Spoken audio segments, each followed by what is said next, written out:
Sinasabi nila ang katotohanan ay mapapalaya sa atin. Pero paano kung ang katotohanan yon ang mismong sisira sa mundong iyong kinagisnan? Sa harap ng nakasisilaw na mga ilaw at palakpakan ng matataas na tao sa Baguio, suot ang aking puting gown na sumisimbolo sa danggal ng pamilya Marquez. Akala ko ay narating ko na ang rurok ng aking tagumpay bilang isang abogado. Ngunit sa isang iglap, ang kintab ng aking pangalan ay nabahiran ng putik. Isang bata ang lumapit, hindi para humingi ng tulong, kundi para isumpa ang aking pagkatao. Mamatay tao ang pamilya nyo. Ang danggan nyo ay gawa sa dugo. Sa likod ng bawat medalya sa bawat kasong ipinanalo ng aking ama, ay may mga pamilyang ninakawan ng lupa at mga taong pilit na pinatahimik sa dilim ng mga minahan. At ang pinakamasakit sa lahat, ang bawat sentimong ginamit para pag-aralin ako at bihisan ako ng mamahaling sutla ay galing sa paghihirap ng mga taong pinangako kong protektahan. Ako si Elena Marquez. At ito ang aking kwento. Isang paglalakbay mula sa karangyaan, patungo sa masakit na katotohanan. Isang laban kung saan kailangan kong pumili ang manatiling bulag para sa pagmamahal sa aking ama o ang ibigay ang lahat pati ang aking sariling pamilya para sa katarungang matagal ng ipinagkait. Sa mundong puno ng kasinungalingan, handa ka bang mawala ang lahat para sa isang layuning tama? Tumigil ang mundo ko nang maramdaman ko ang malapot at malamig na putik sa aking dibdib.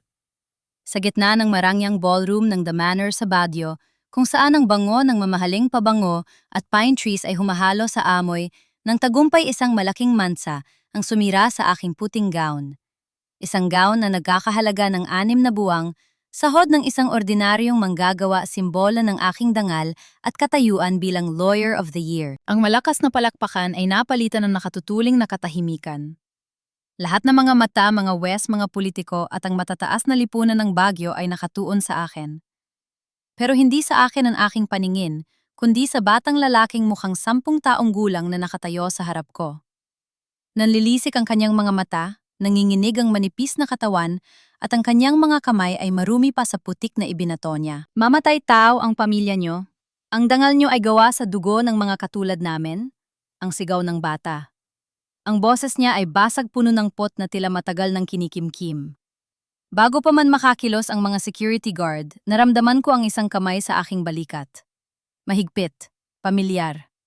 Ang aking ama si Attorney Vicente Marquez. Ang lolo ng mga abogado sa Cordillera, ang taong tinitingala ng lahat bilang kuta ng katarungan. Ipaubayan niyo na sa mga gwardiya yan, Elena, bulong ni Papa. Kalmado ang boses niya pero ramdam ko ang tensyon sa kanyang mga daliri. Huwag mong hayaang sirain ng isang batang lansangan ng gabi mo. Security, ilabas ang batang yan. Bitiwan niyo ako, mga magnanakaw. Pinatay niyo ang tatay ko para makuha ang lupa namin. Patuloy ang pagsigaw ng bata habang kinakaladkad siya palabas. Nanatili akong nakatayo sa entablado tila isang estatwa. Ang tropeong hawak ko ay biglang bumigat. Tiningnan ko ang putik sa aking gown. Hindi lang ito basta dumi. Ito ay seryosong akusasyon na ibinato sa mukha ng pamilyang buong buhay kong pinagsilbihan. Elena, anak, ayos ka lang ba? Lumapit ang aking ina, si Doña Alicia. Kinuha niya ang kanyang silk na panyo at pilit na pinunasan ng putik sa aking dibdib. Pero lalo lang itong kumalat. Diyos ko, ang gown mo. Huwag mong intindihin ang batang yon. Siguradong binayaran lang siya ng mga kalaban ng papa mo sa politika. Alam mo naman ang mga tao rito inggit na inggit sa tagumpay natin. Numiti ako ng pilit para pakalmahin si mama. Pero ang aking isip ay naiwan sa huling sinigaw ng bata. Pinatay niyo ang tatay ko. Elena, let's go! Tawag ni Marco ang aking fiancé. Lumapit siya at kinuha ang trophy ko. Huwag mo nang isipin yun. You worked hard for this award. Isang insidente lang yun, hindi nito mababago ang katotohanang. Ikaw ang pinakamagaling na lawyer sa henerasyon natin. Come on, the press is waiting. Nagpaubaya ako kay Marco, pero habang pababa kami ng entablado, napansin ko ang isang bagay sa sahig. Isang lukot na piraso ng papel na nahulog mula sa bata. Mabilis ko itong pinulot bago pa man makita ng iba at itinago sa aking maliit na bag. Pagdating sa aming mansyon sa Wright Park, ang gabi ng selebrasyon ay naging gabi ng tensyon. Si Papa ay agad na pumasok sa kanyang study room at uminom ng whiskey. Si mama naman ay walang tigil sa pagrereklamo tungkol sa hiya na idinulot ng bata sa harap ng mga kaibigan niya. The nerves of that child. Galit na sabi ni mama habang tinatanggal ang kanyang mga alahas. Dapat ay ipinakulong ni Vicente ang bata niyon para magtanda. Now everyone will be whispering behind our backs. Mabaka naman may basehan ang sinasabi niya? Mahina hong sabi ko habang tinatanggal ang aking gown. Basehan, Elena, ikaw ay isang Marquez. Ang pangalan natin ay kasing linis ng kristal. Ang papa mo ang nagtatanggol sa mga naaapi sa Baguio sa loob ng 30 taon. Paano mo nagagawang pagdudahan ng sarili mong dugo? Hindi ako sumagot. Pumasok ako sa aking silid at agad na kinuha ang lukot na papel mula sa aking bag. Binuklat ko ito ng may nanginginig na mga kamay. Hindi ito sulat. Isa itong lumang litrato. Sa litrato makikita ang isang minahan. Sa harap nito ay may mga trabahador na nakahubad baro, pagod at marumi. Pero ang kumuha ng atensyon ko ay ang lalaking nakatayo sa gilid, suot ang isang mamahaling suit na halatang hindi taga roon. Malabo ang mukha niya dahil sa layo, pero may isang bagay na pamilyar. Sa kanyang kaliwang braso, suot niya ang isang gintong relo. Ang relong may nakaukit na logo ng pamilya Marquez. Ang relong ibinigay ko kay Papa nung ika-10 anibersaryo niya sa serbisyo at sa likod ng litrato may nakasulat gamit ang pulang tinta. Tomas Alonso, ang unang biktima ng inyong kasinungalingan. Susunod na ang hustisya. Tomas Alonso. Biglang gumalik sa akin ang alaala ng isang kasong hawak ko ngayon. Isang pro bono case na tinanggap ko kamakailan lang.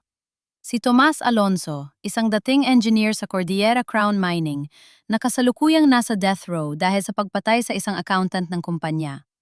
Sabi ng ebidensya, pinatay niya ito dahil sa pera.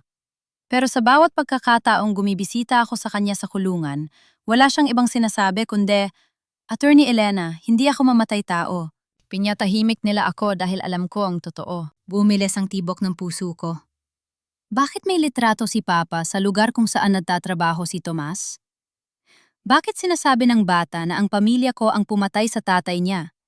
Gayong si Tomas ay buhay pa pero nasa loob ng kulungan. Hindi ako makatulog. 2:00 na ng madaling araw nang lumabas ako ng kwarto para kumuha ng tubig. Napansin kong bukas pa ang ilaw sa study room ni Papa. Dahan-dahan akong lumapit. Mula sa bahagyang nakabukas na pinto, nakita ko si Papa na nakatalikod. Nakaharap siya sa bintana nakatingin sa kadiliman ng gabi. Pero hindi ang katahimikan niya ang nagpatayo ng balahibo ko, kundi ang ginagawa niya.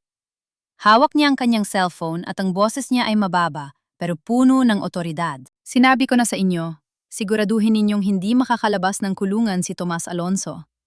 At ang batang yon, find him. I don't care how you do it, but make sure he never speaks to my daughter again.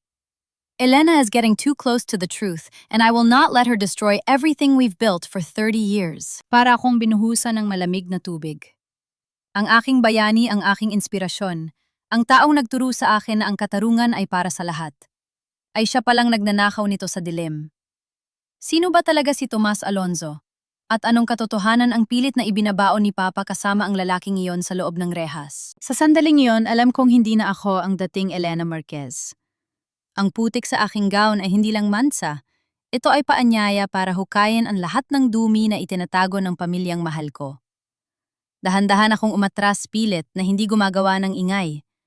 Pero sa aking pagtalikod, nabangga ko ang isang vase. Isang malakas na pagkabasag ang gumasag sa katahimikan ng mansyon. Elena, is that you? Ang boses ni Papa malamig at mapanghamon. Napatigil ako. Hindi ko alam kung tatakbo ako o haharapin ang taong bumasag sa aking mundo.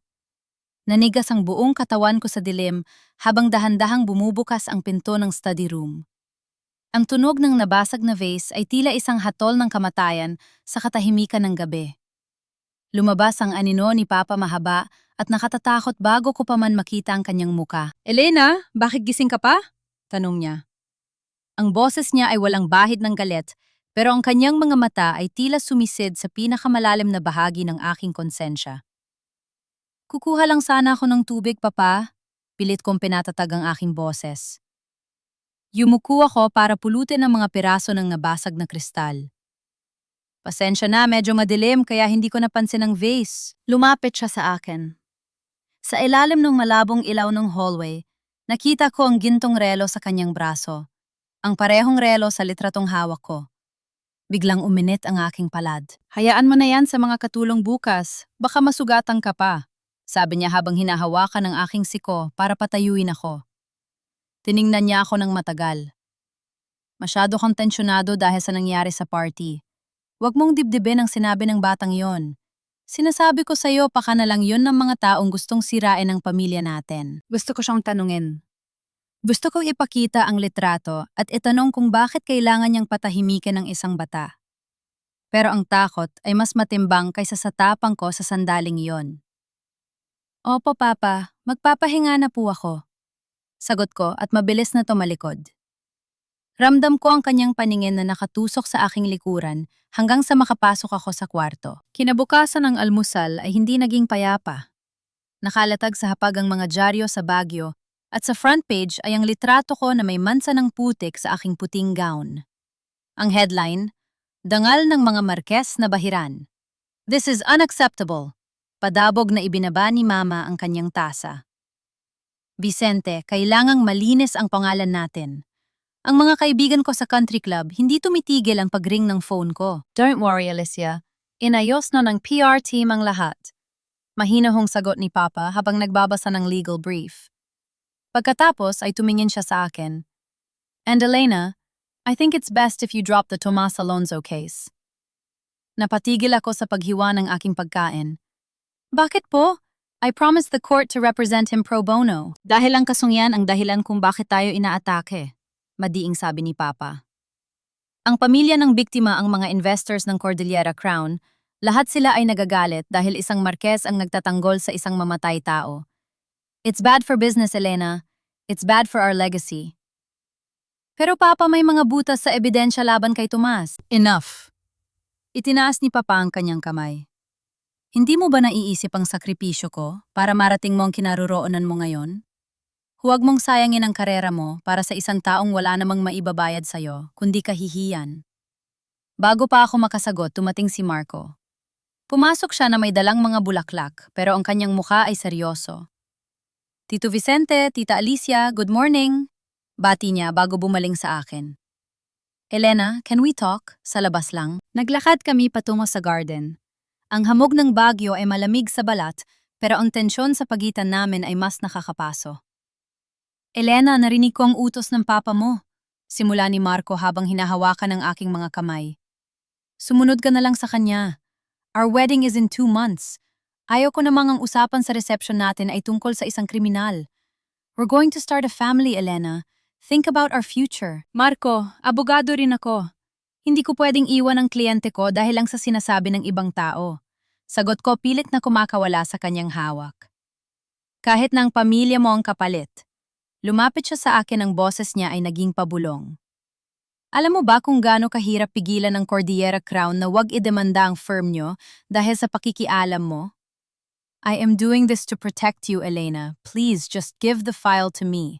Ako na ang bahalang mag-endorso ng ibang lawyer para kay Tomas. Tiningnan ko ang lalaking pakakasalan ko. Sa unang pagkakataon, hindi pag-ibig ang nakita ko sa kanyang mga mata, kundi kontrol.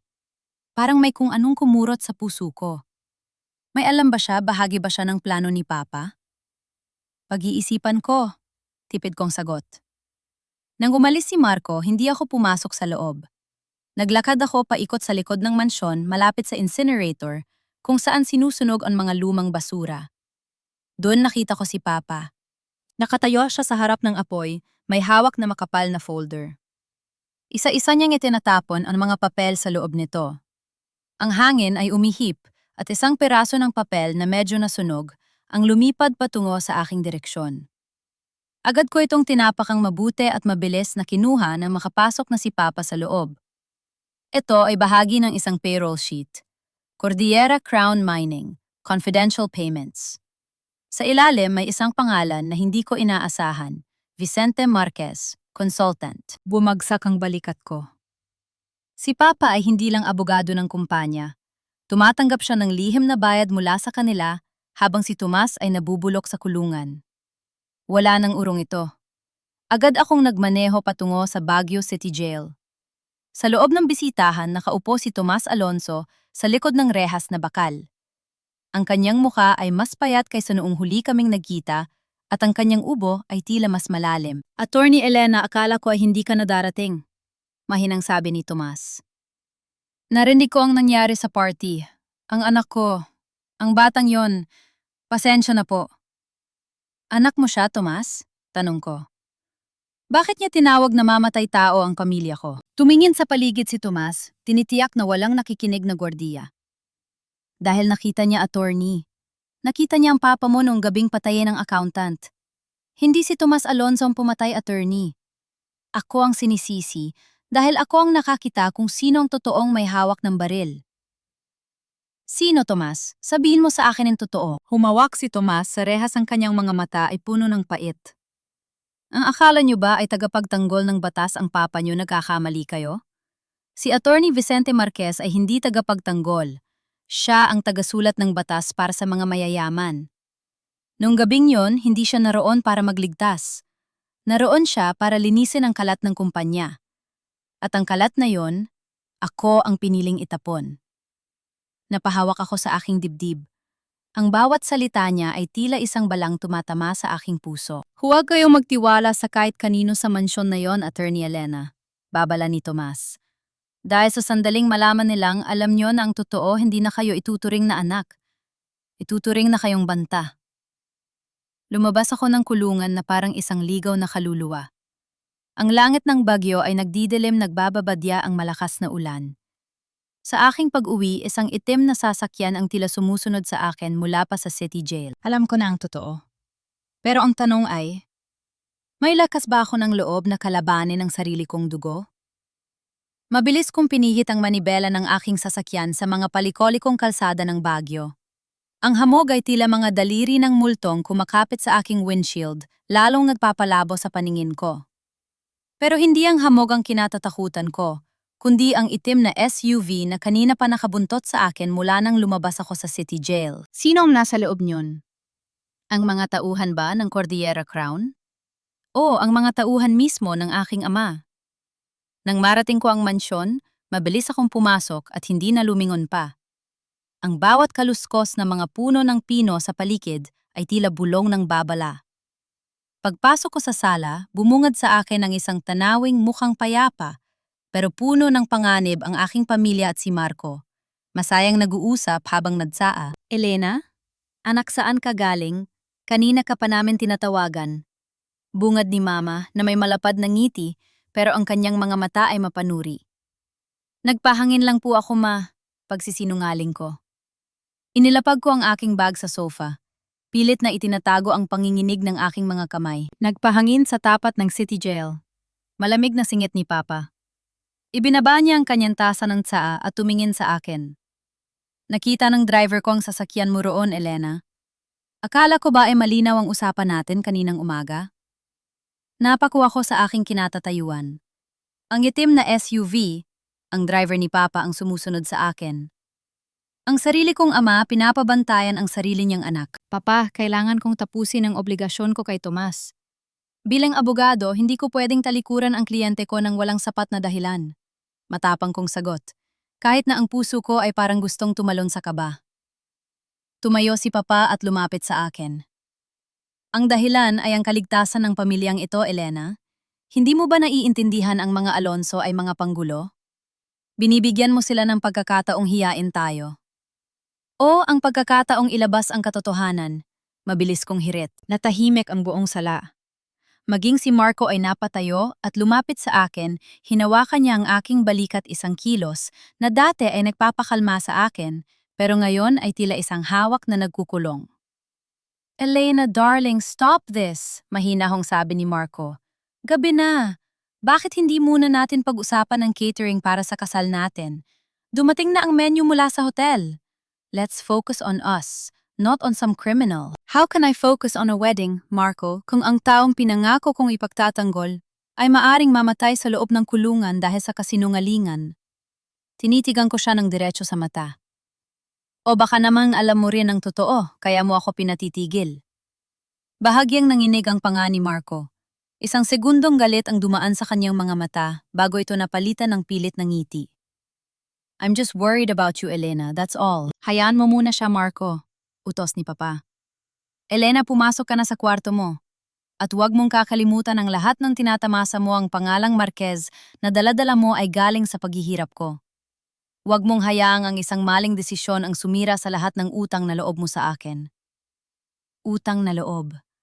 Ang salitang yon ang laging ginagamit ni Papa para igapos ako. Pumasok ako sa aking silid at nilock ang pinto. Hindi ko na binuksan ng ilaw. Naupo ako sa sahig yakap ang aking mga tuhod. Sa dilim, mas naging malinaw ang lahat. Ang bawat ngiti ni Papa, ang bawat regalo ni Marco. Lahat ba yon ay binili gamit ang dugo ng mga taong tulad ni Tomas? Kinuha ko ang aking laptop at sinubukang mag-search tungkol sa confidential payments ng Cordillera Crown na nakita ko sa payroll sheet. Pero bago ko pa man ma-access ang files ng aming law firm, nang remote lumabas ang isang error message. Access denied. Your account has been suspended by the administrator. Huminga ako ng malalim. Sinimulan na nila akong i-lock out. Kahit ang sarili kong firm kinakalaban na ako. Biglang tumunog ang aking cellphone. Isang unknown number. Attorney Elena, huwag kang magsasalita, makinig ka lang. Isang boses ng lalaki matanda at parang takot. Ako ang gwardiya na nakita mo sa listahan, si Mang Ben. May ibibigay ako sa'yo. Puntaan mo ako sa palengke bukas ng madaling araw sa tapat ng mga nagtitinda ng strawberry. Huwag kang magsasama ng kahit sino. Lalo na ang fiancé mo. Bago ko pa man matanong kung sino siya, naputol na ang linya. Mang Ben siya ba ang gwardyang sinasabi ni Tomas na nakakita sa totoong pumatay? At bakit niya binanggit na huwag isasama si Marco? May kinalaman ba si Marco sa gabi ng krimen? Hindi ako nakatulog ng gabing yon. Ang bawat tibok ng relo sa dingding ay parang babala. 4:00. Nang madaling araw, dahan-dahan akong lumabas ng kwarto. Bit-bit ang aking sapatos. Tinahak ko ang madilim na hallway. Pagdaan ko sa kwarto ni Marco na madalas matulog sa aming mansyon, kapag gabi na napansin kong bahagyang nakabukas ang pinto. Sumilip ako sa loob. Wala roon si Marco. Pero bukas ang kanyang laptop sa lamesa. Dahil sa kuryosidad at kaba, pumasok ako. Ang screen ay nagpapakita ng isang email thread.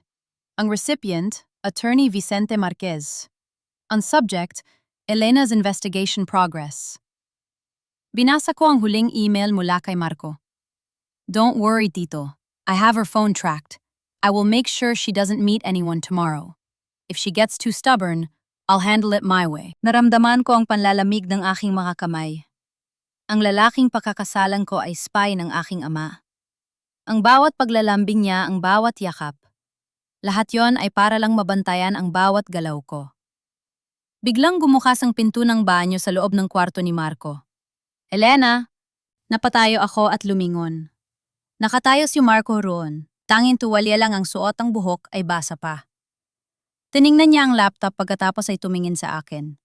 Ang kanyang mukha na dati ay puno ng pag-ibig ay naging malamig at matalim. Anong ginagawa mo rito sa kwarto ko, Elena? At bakit ka bihis na bihis sa ganitong oras? Lumapit siya sa akin, ang kanyang boses ay tila isang bitag na dahan-dahang sumasara. Napaurong ako hanggang sa sumandal ang likod ko sa pader. Marco, anong email na ito? Bakit mo ako itinatraidor kay Papa? Numiti siya ng tipid, isang ngiting hindi umabot sa kanyang mga mata. Hindi ito traidor, darling. Proteksyon ito. Hindi mo kasi alam kung anong pinapasok mo. Ngayon, ibigay mo sa akin ang cellphone mo. At hindi ka lalabas ng bahay na ito ngayong madaling araw. Hinarangan niya ang pinto. Ang dating bintana ng aking kaligayahan ay naging rehas na bakal. Ang silid na dati ay puno ng mga plano para sa aming hinaharap ay biglang naging parang isang madilim na interrogation room. Nakatayo si Marco sa harap ng pinto, ang kanyang katawan ay tila isang pader na hindi ko malalagpasan. Ang liwanag mula sa laptop ay nagbibigay ng nakatatakot na anino sa kanyang muka. Ibigay mo sa akin ang phone mo, Elena. Ulit niya. Ang boses niya ay mahinahon, pero may talim na hindi ko pa naririnig kailanman. Huwag na nating kahirapin ito. Alam nating pareho na hindi mo kayang mag-isa sa labas. Akala ko ba mahal mo ako, Marco? Nanginig ang boses ko, hindi dahil sa takot, kundi dahil sa hapdi ng pagkakatraidor. Lahat ba ng mga pangako mo? Lahat ng pag-aalaga mo? Bahagi lang ng trabaho mo para kay Papa? Humakbang siya palapit. Mahal kita. Kaya ko nga ito ginagawa. Ang katotohanan ay hindi laging nakakabuti, Elena. Minsan ang katotohanan ay naninira ng buhay. At hindi ko hahayaang sirain mo ang buhay na binuo natin para lang sa isang kriminal. Sa isang iglap, mabilis na hinablot ang aking braso. Napasigaw ako sa sakit ng pilitin niyang kunin ang cellphone ko mula sa aking bulsa. Pero bago niya ito makuha, ginamit ko ang buong lakas ko para itulak siya patungo sa kanyang laptop table. Ang tunog ng mga bumagsak na gamit ay naging hudyat ko para tumakbo. Elena, bumalik ka rito? Sigaw ni Marco. Kumaripap ako ng takbo sa madilim na hallway. Pagdating ko sa tuktok ng hagdan, bumukas ang mga ilaw sa buong mansyon. Sa ibaba nakatayo si Papa, suot ang kanyang silk na robe, at si Mama na tila kanina pagising. Ano ang kaguluhang ito? Tanong ni Papa. Ang kanyang boses ay tila kulog na yumanig sa buong bahay. Papa, si Marco. Tinitiktikan niya ako, pinapakialaman niya ang mga kaso ko. Sigaw ko habang bumababa ng hagdan, umaasang makakakuha ng suporta. Pero nanatiling malamig ang mukha ni Papa. Si Marco ay sumusunod lamang sa utos ko, Elena, dahil hindi ka na marunong makinig sa akin. Napatigil ako sa huling baitang ng hagdan. Tumingin ako kay Mama, humihingi ng saklolo. Pero umiwas siya ng tingin, tila mas interesado sa kanyang mga kuko kaysa sa nangyayari sa sarili niyang anak. Ma! Bulong ko. Elena, anak. Bakit ba kailangan mo maging ganito katigas ang ulo? Sabi ni Mama. Ang kanyang boses ay puno ng pait. Isang linggo na lang at ikakasal ka na sa isa sa pinakamayamang pamilya sa Baguio. Ang dangan ng mga Marquez ang nakataya rito. Bakit ba mas mahalaga sa'yo ang isang taong hindi mo naman kaano-ano kaysa sa sarili mong ina? Dahil ang taong iyon ay inosente, Maat. Ang pamilyang ito ay nabubuhay sa kasinungalingan.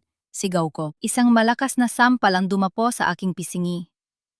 Ang lakas ng impact ay nagpatumba sa akin sa sahig. Ramdam ko ang lasa ng dugo sa aking labi. Si Mama ang sumampal sa akin, ang babaeng nagturo sa akin na laging maging desente. Wala kang utang na loob, nanginginig ang boses ni Mama sa galit. Ang lahat ng suot mo ang pangalang dinadala mo, galing sa amin. Kung gusto mong maging bayane para sa mga hampas lupang yan, gawin mo. Pero huwag mong gagamitin ang pangalan ko. Tumayo si Papa at lumapit sa akin. Tiningnan niya ako nang parang hindi niya ako anak kundi isang kalaban sa korte. Ibigay mo sa akin ang lahat ng ebidensyang hawak mo, Elena. Ang litrato, ang mga documents. Lahat. Na yun din. Dahan-dahan akong tumayo. Pinunasan ko ang dugo sa aking labi. Sa sandaling yun ang takot ay napalitan ng isang malamig na determinasyon. Hindi ko ibibigay sa inyo ang katotohanan para lang sunugin nyo. Sabi ko ng diretso sa mata ni Papa. Kung ganoon wala ka ng lugar sa bahay na ito, hatol ni Papa. Mula sa sandaling ito, hindi ka na bahagi ng pamilya Marquez. Tatanggalan kita ng access sa lahat ng bank accounts mo. Ang sasakyang dala mo, ang posisyon mo sa firm, lahat ay kukunin ko. Titingnan natin kung hanggang saan ang mararating ng prinsipyo mo kapag wala ka ng makain. Tito, let me talk to her. Subok ni Marco, nakakarating lang. Hayaan mo siya, Marco. Bulyaw ni Papa. Hayaan nating maramdaman niya kung paano maging isang taong walang pangalan. Kinuha ko ang aking bag, ang tanging dala ko mula sa kwarto, at naglakad patungo sa pintuan. Ang bawat hakbang ko ay tila pagpunit sa mga alaala ng 36 na taon kong pananatili sa mansyong iyon. Nang buksan ko ang pintuan, bumuhos ang malakas na ulan ng Baguio. Ang lamig ay pumasok hanggang sa aking mga buto. Elena! Tawag ni Marco mula sa veranda. Huwag kang magpakamartir. Wala kang pupuntahan. Bukas ipapawalang bisa ni Tito ang lisensya mo bilang abogado. Wala kang laban. Hindi ako lumingon. Naglakad ako sa gitna ng ulan basang-basa hanggang sa marating ko ang kalsada. Wala akong sasakyan. Wala akong pera. At ang tanging kakampi ko ay ang katotohanang maaring pumatay sa akin. Alas 5 na ng madaling araw nang makarating ako sa palengke. Sa gitna ng ginaw at dilim, hinanap ko ang mga nagtitinda ng strawberry. Nakita ko ang isang matandang lalaki na nakaupo sa isang sako, nakasuot ng kupas na jacket. Mang Ben! Tanong ko ang aking boses ay nanginginig sa ginaw. Tumingin siya sa akin. Ang kanyang mga mata ay puno ng takot. Attorney Elena, bakit ganyan ang itsura niyo? Nasaan ang mga kasama niyo? Wala na akong kasama, Mang Ben, sagot ko. Ako na lang.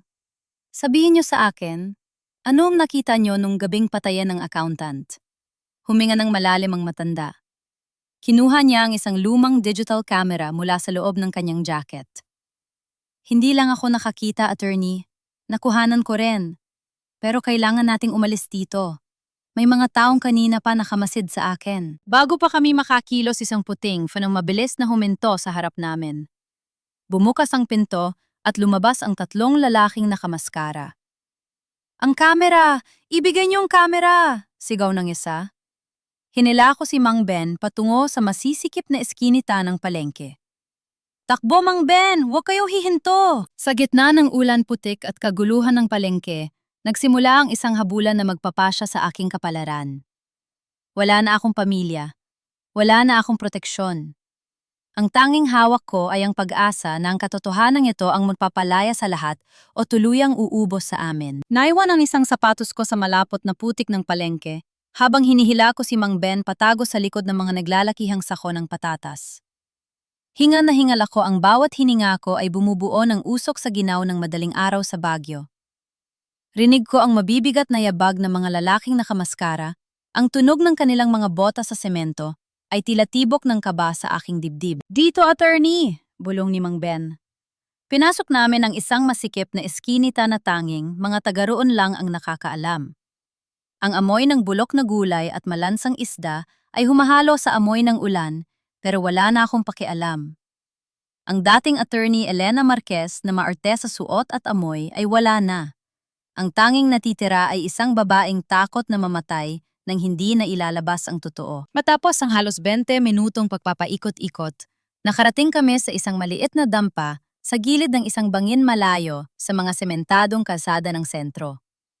Ang bahay ay gawa sa pinagtagpi-tagping yero at kahoy malayo sa mansong kinalakhan ko na gawa sa matitibay na bato at kristal.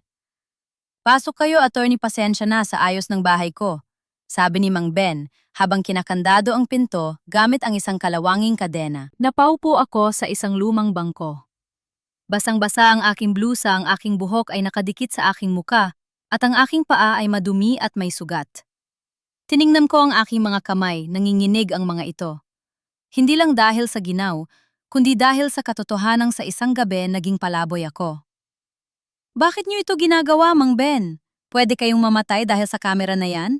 Tanong ko habang nakatingin sa kanya. Kumuha siya ng isang basong mainit na tubig at iniabot sa akin. Dahil pagod na akong makakita ng mga taong nawawalan ng buhay at lupa, habang ang mga tulad ng papa mo ay lalong yumayaman, attorney si Tomas Alonzo, mabuting tao yon. Kasama ko siya sa minahan ng mangyari ang lahat. Hindi niya kayang pumatay kahit langgam. Anong nakita niyo nung gabing yon? Huminga ng malalim si Mang Ben at inilabas ang lumang digital camera. Hindi si Tomas ang kumatay sa accountant. Ang nakita ko ay isang lalaking nakasweet kausap ang biktima. Mukhang nagtatalo sila tungkol sa isang ledger. Pagkatapos may dumating na sasakyan, isang itim na SUV. Lumabas ang papa mo. Hindi siya ang bumaril, attorney. Pero nandoon siya nang mangyari ang putukan. Pinanood niya lang ang accountant na mamatay at pagkatapos, nakita ko siyang may iniabot na pera sa lalaking bumaril. Parang gumuho ang mundo ko sa pangalawang pagkakataon. Alam kong sangkot si papa, pero ang malamang nandoon siya mismo sa oras ng krimen at hinaya ang mamatay ang isang tao. Mas masakit pa ito sa sampal ni mama. Biglang gumukas ang isang maliit na pinto sa loob ng dampa. Lumabas ang batang lalaki na nagtapon ng putik sa akin sa party, ang anak ni Tomas. Napatigil siya nang makita ako. Ang galit sa kanyang mga mata ay nandoon pa rin, pero may kasama ng pagtataka. Lolo Ben, bakit nandito ang babaeng mamatay tao? Tanong ng bata. Huwag ganyan, Lito. Tinutulungan tayo ni Attorney Elena, saway ni Mang Ben. Lumapit ako sa bata. Pinilit kong bumiti kahit masakit ang aking labi. Lito, pasensya ka na sa nangyari. Hindi ko alam na ganoon ang ginagawa ng pamilya ko. Pero nandito ako ngayon para itama ang lahat. pangako. Tiningnan ko ng bata mula ulo hanggang paa. Bakit ka umiiyak? Ang mga mayayaman hindi naman naiiyak, di ba? Sabi ni nanay. Ang luha ay para lang sa mga gutom. Nanginig ang labi ko. Lahat tayo nasasaktan, Lito. At ngayon pareho na tayong walang kinatatakutan. Habil wala na rin tayong pwedeng mawala. Kinuha ni Lito ang isang piraso ng tinapay at iniabot sa akin. Maliit, matigas at halatang kanina pa, pero sa sandaling yon mas mahalaga ito kaysa sa anumang buffet sa The Manor. Ito ang unang pagkakataon na naramdaman ko ang tunay na kahulugan ng pakikipagkapwa-tao, isang bagay na hindi itinuro sa akin sa law school o sa loob ng aming mansyon. Kailangang buksan ang file sa camera na ito, Mang Ben, sabi ko habang pilit na pinapatatag ang aking sarili.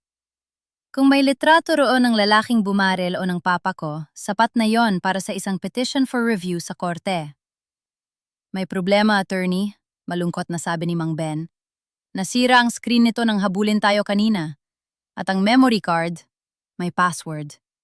Si Tomas ang naglagay noon para protektahan ang ebidensya kung sakaling makuha ito ng mga tauhan ng kumpanya. Anong password? Hindi ko alam. Ang sabi lang niya sa akin, ang petsa kung kailan namatay ang katarungan sa Cordillera. Napaisip ako, petsa. Maraming madidilim na araw sa kasaysayan ng minahan. Pero bago ko pa man mahulaan, nakarinig kami ng ingay ng mga sasakyan sa labas. Hindi lang isa, kundi marami. Sumilip si Mang Ben sa butas ng dingding. Namutla siya. Attorney, nandito sila. Ang itim na SUV ng papa mo at kasama niya si Attorney Marco. Nahanap nila tayo? Gulantang kong tanong. Bigla kong naalala ang sinabi ni Marco sa email. I have her phone tracked. Mabilis kong kinuha ang phone ko sa bag. Hindi ko ito na-off. Ang GPS ko ang nagturo sa kanila rito. Galit kong ibinato ang phone sa sahig at dinurog ito gamit ang aking paa, pero huli na. Elena, lumabas ka riyan! Ang boses ni Marco gumagamit ng megaphone. Huwag mong idamay ang mga taong yan. Ibigay mo ang kamera at bumalik ka na sa amin. Mapapatawad ka pa ng papa mo. Tumingin ako kay Mang Ben at kay Lito. Nakita ko ang takot sa kanilang mga mata. Kung mananatili ako rito, papatayin nila kaming lahat. Mang Ben, may likurang pinto ba rito? Bulong ko. Sa likod ay bangin na attorney, pero may daanan ng mga minero pababa sa sapa, sagot ni Mang Ben. Lito, kunin mo ang kamera. Itago mo sa loob ng baro mo. Utos ko sa bata. Mang Ben, sumama kayo sa akin. Hindi ko kayo iiwan dito. Elena, 1 minuto kung hindi kayo lalabas, susunugin namin ang dampang ito. Sigaw ni Marco. Naramdaman ko ang amoy ng gasolina. Hindi sila nagbibiro.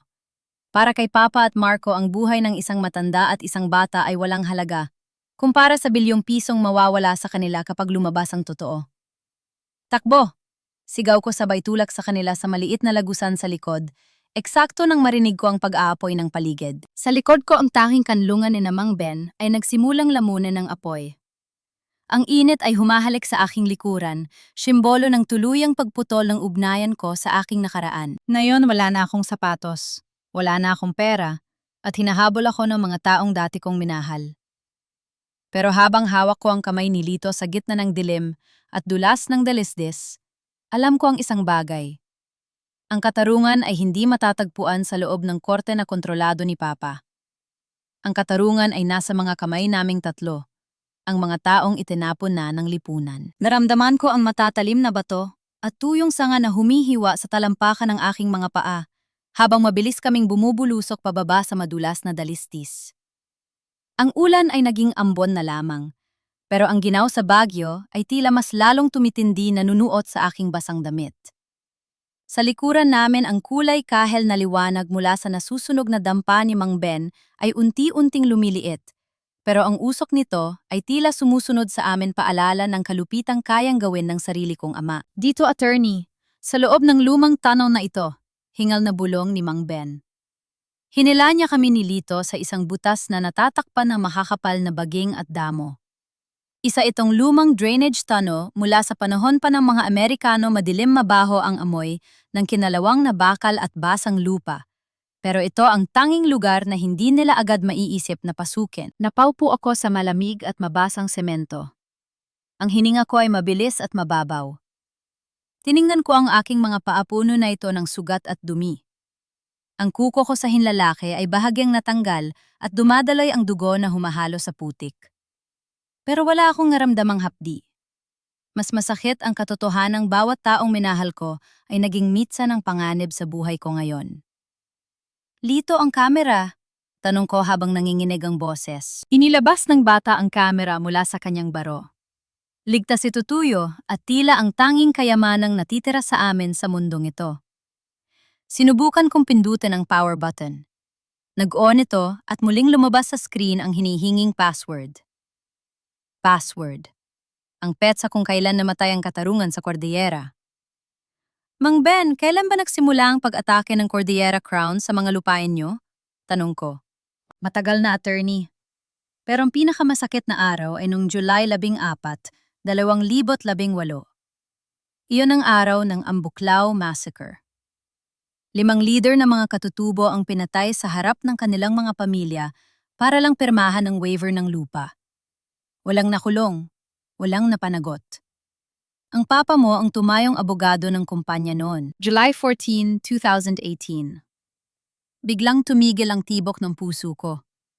Iyon ang petsang hindi ko makakalimutan, hindi dahil sa masaker, kundi dahil iyon ang araw ng aking graduation sa law school. Habang nagsasaya kami sa isang marangyang hotel, habang isinusuot ni papa sa akin ang gintong medalya, may mga pamilyang nagluluksa sa kabundukan. Mabilis kong itinay pa ang petsa sa kamera. 7 ng Abril, 2018. Access granted. Bumukas ang gallery.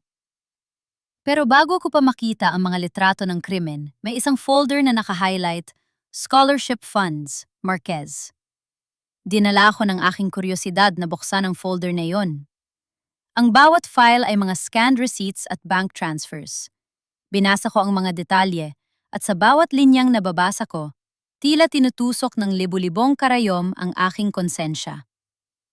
Attorney Elena, bakit kayo umiiyak? Tanong ni Lito. Hindi ako makasagot. Ang nakikita ko sa screen ay ang listahan ng lahat ng tuition fees ko mula first year law school hanggang bar review. Bawat sentimong ibinayad ni Papa sa universidad, bawat panggastos ko sa mamahaling apartment sa Manila, at maging ang pambili ng puting gown na isinuot ko sa party, lahat yun ay galing sa isang trust fund na ang pangalan ay Cordillera Crown Indemnity Fund. Ang indemnity fund ay ang perang dapat sana ay pambayad pinsala sa mga pamilyang nawalan ng lupa at mahal sa buhay. Ang perang dapat sana ay pambili ng gamot ng mga minerong may sakit sa baga na katulad ni Tomas ay ginamit ni Papa para gawin akong isang matagumpay na abogado. Natingnan ko ang aking mga kamay. Sa ilalim ng maduming kuko at putik, tila nakikita ko ang dugo ng mga taong tulad ni na Tomas at Mang Ben. Ang bawat tagumpay ko, ang bawat papuring natanggap ko, ay nakatayo sa ibabaw ng mga bangkay ng mga inosente. Dugo, Mang Ben, dugo ang ipinag-aral ko. Bulong ko, ang boses ko ay puno ng pandidiri sa sarili. Ang dangal na ipinagmamalaki ko ay ninakaw mula sa inyo. Attorney, hindi nyo kasalanan ang ginawa ng papa nyo. Subok ni Mang Ben na amuhin ako. Pero tinanggap ko, Mang Ben. Nagsaya ako habang nagdurusa kayo. Galit kong sigaw, hindi sa kanya, kundi sa sarili ko. Biglang tumahimik si Lito at humawak sa braso ko. Attorney, may naglalakad sa labas. Nanahimik kaming tatlo. Ang tanging naririnig ko ay ang patak ng tubig mula sa kisame ng tunnel at ang malakas na kabog ng aking puso. Pagkatapos, isang pamilyar na boses ang narinig namin mula sa bukana ng tunnel. Elena, alam kong nandito ka. Amoy ng pabango mo ang nagturo sa akin. Si Marco. Hindi siya gumagamit ng megaphone na yon. Ang boses niya ay kalmado, malungkot, pero may kasamang panganib. Huwag mo nang pahirapan ang sarili mo, Elena. Ibinigay na ni Tito Vicente ang lahat ng files mo sa IBP. Bukas na bukas, tatanggalan ka na ng lisensya. Wala ka ng kredibilidad. Kahit ilabas mo pa ang kamera na yan, sasabihin lang nila na peke yan dahil galit ka sa pamilya mo. Huminga ako ng malalim. Pilit na pinipigilan ang aking panghinginig. Hindi na ito tungkol sa lisensya ko, Marco. Tungkol ito sa katotohanan. Ang katotohanan ay wala kang pambili ng pagkain bukas, Elena. Ang katotohanan ay mamamatay ka sa gutom kasama ang isang matanda at isang batang walang halaga. Sigaw ni Marco. At sa pagkakataong ito, narinig ko ang pagkasa ng baril. Ibigay mo sa akin ang kamera. Isang huling pagkakataon, Elena. Mahal kita, pero hindi ako magdadalawang isip na tapusin ito rito kung kailangan. Tiningnan ko sina Mang Ben at Lito. Nakita ko ang takot, pero nakita ko rin ang pag-asa sa mga mata ng bata. Hindi ko pwedeng hayaang mapunta sa wala ang sakripisyo ni Tomas. Mang Ben, dalhin niyo si Lito sa dulo ng tunnel. May maliit na butas doon na palabas sa kabilang kalsada. Takbo! Utos ko sa kanila sa pinakamahina na boses. Paano kayo, attorney? Ako ang kailangan nila. Ako ang haharap sa kanya. Kinuha ko ang kamera at tumayo. Kahit masakit ang aking mga paa, kahit wala akong armas, naramdaman ko ang isang uri ng lakas na hindi kailanman naibigay sa akin ang aking apelido. Ang lakas ng isang taong wala nang itatago at wala nang ikahihiya. Naglakad ako patungo sa liwanag sa bukana ng tunnel, kung saan nakatayo si Marco na may hawak na barel, habang ang mga itim na SUV ay nakaparada sa likuran niya, na tila mga buwayang naghihintay ng biktima. Nandito na ako, Marco, sabi ko habang itinataas ang aking mga kamay, pero ang camera ay mahigpit na nakatago sa loob ng aking jacket. Tapusin na natin ito. Lumabas ako mula sa madilim na bukana ng tunnel, ang aking mga paa ay lubog sa malamig na putik. Ang liwanag mula sa mga headlight ng SUV ay nakasisilaw tila mga mapanuring mata na nagnanais na hubaran ang lahat ng aking lihim. Nakatayo roon si Marco, malinis ang suot na coat, maayos ang buhok, at may hawak na baril na nakatutok sa akin.